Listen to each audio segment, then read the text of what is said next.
থানায় ঢুকে পুলিশ সদস্যদের বেধড়ক পেটানো হয়েছে। রাত 9:30টার দিকে কিছু সেনা থানায় ঢুকে পুলিশ সদস্যকে মারধর করেন। এতে করে থানার হাউস অফিসার সহ 5 সদস্য আহত হয়েছেন।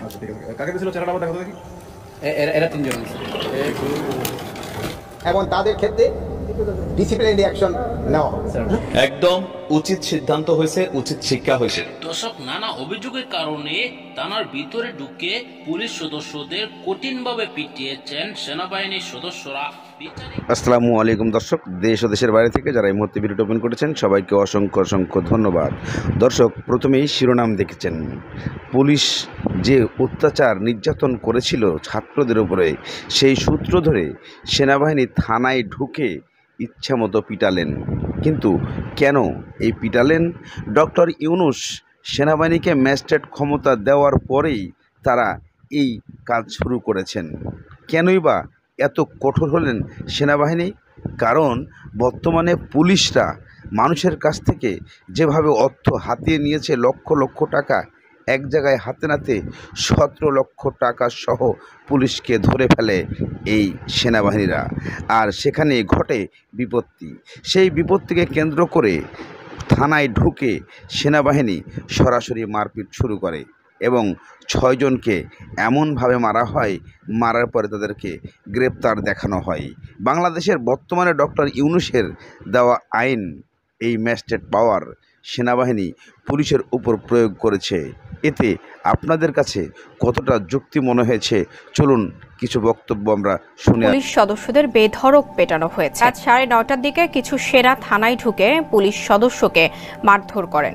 এতে করে থানার হাউস অফিসার সহ 5 সদস্য আহত হয়েছেন। এ ঘটনায় সেনাবাহিনীর 3 লেফটেন্যান্ট কর্নেল পুলিশের কাছে হস্তান্তর করা হয়েছে। তারপরে স্যার আমারে আবার এদিকে নিয়ে গেছে, আবার একটা ইনফরমেশন পাইছে বলে তাদের সাথে আবার এদিকে নিয়ে গেছে, আমাকে চোখ বন্ধা। কিন্তু ওই আরেকটা এই যে ড্রাইভার এরা আমার কিন্তু সহযোগিতা করছে, মানে এরা আরেকটা ছেলে আছে, এরা সহযোগিতা করতেছে যে দেখেন ছেলেটা খুব অমায়িক, মানে একে মানে কিছু নিলে নিয়ে সারিয়ে দিতে পারেন কিনা দেখেন, এদেরকে আরো গালাগালি করছে এরা। আচ্ছা, তারপরে টাকাটা কটার দিকে দিছো? এই 17 লাখ টাকা 4:10 থেকে। এখন টাকাটা আবার খুলে দেখি টাকা আছে কিনা। আসলে আমি আমার বাইকে সকালে দেখি দাঁড়াও, দেখি টাকাটা খুলে দেখো। সব বাইকে তো নাস্তা তো এখানে 17 লক্ষ টাকা আছে না? আচ্ছা ঠিক আছে, কাকে দিছিল চেহারাটা আবার দেখো তো দেখি। এরা 3 জন নিছে। হাত দিয়ে রাখেন স্যার, হাতটা খুলেন না। দেখি ভাই, হাতটা নামাও তো ভাই, দেখি হাতটা নামাও। এ আমাকে মা দূরে গালাগালি করছে, অনেক গালাগালি করছে। আমরা দেখতেছি, ঠিক আছে, আমরা দেখতেছি।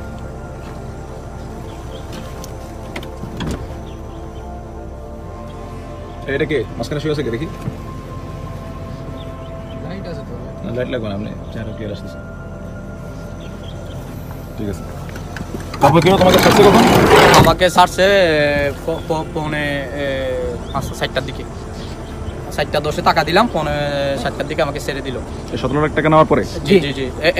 আমি বলছি যে 14 লক্ষ টাকা জোগাড় হয়েছিল, একজনের 50,000। আমি বলছি যে আর বাদ বাকি টাকা আমি বিকাশে দিব, সালাহতে ওই টাকাই দিবি, তোরা আবার নিয়ে যাবো, ওই টাকা দিলে আবার ছেড়ে দিব আমাকে বলতেছে।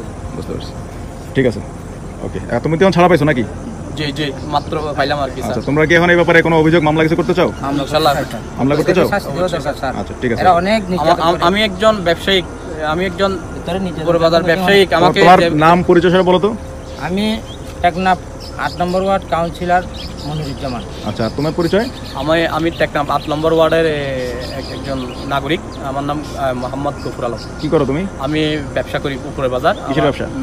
ইম্পোর্ট করি চায়না থেকে, মায়ানমার থেকে। কি ইম্পোর্ট করো? কম্বল, বেডশিট, আপনার টাওয়াল, এগুলা। ঠিক আছে, এই নাম্বারটা দেখি। ঠিক আছে, ওকে। কক্সবাজার সকালে গেছিলাম, কালকে সকালে ইনকাম ট্যাক্স আমরা ফাইল করার, ইনকাম ট্যাক্স দেওয়ার জন্য। ওই আমরা ইম্পোর্ট করি চায়নার থেকে আর মায়ানমার থেকে। তো স্যার, আমি ইনকাম ট্যাক্সে আমি উকিলের বাসায় ঢুকছি।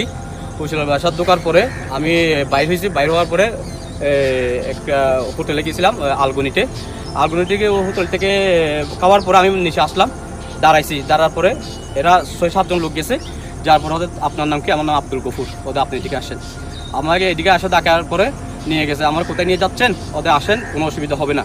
আমাকে চোখটা বন্ধ করে কোথায় নিয়ে গেছে তা আমি জানি না। যাওয়ার পরে আমাকে বলছে 1 কোটি টাকা দিতে হবে। স্যার আমি এই টাকা পাবো কে বলছে কথাটা? এরা বলছে। গেটটা খোলো দেখা তো, গেট খোলো। হাতে দেখো কে? ও কে জানি?